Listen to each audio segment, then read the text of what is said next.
یو فلم دا جوړ کړی دا چې دجال به راوځي، عیسی علیه السلام به راکوزېږي، امام مهدي به راوځي. خدای که نه دجال شته، نه امام مهدي شته، نه د عیسی علیه السلام شته، او خدای که شته. که دا تا ولیدو زه به سړي بچی نه.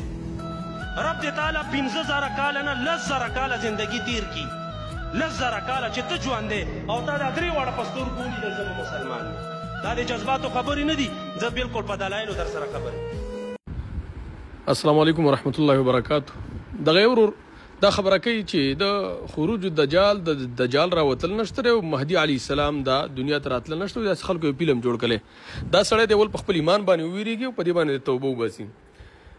د علي رضی الله تعالی عنہ صحیح حدیث ده، الله د رسول نه را نقل کوي. ما ابو داود سے بروړې پاغه کې وایو ولو لم يبق من الدهر الا يوم لبعث الله رجلا من اهل بيتي.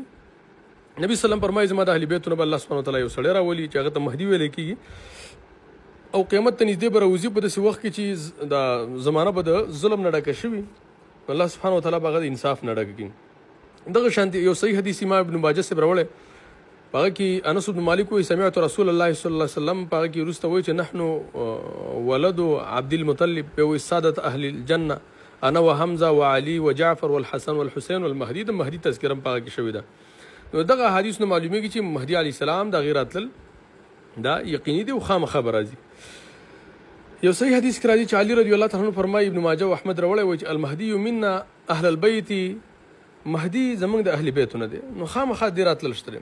دویمه خبره دا چې دغه مسله د خروج د دجال راوتل، عائشه بنت ابي بکر فرمایي رضی الله تعالی ان رسول الله صلی الله علیه وسلم کان يدعو فی صلاه النبي صلی الله علیه وسلم، چې په مانځ کې دعا کول اندس بل چې اللهم اني اعوذ بك من عذاب القبر واعوذ بك من فتنه المسيح الدجال.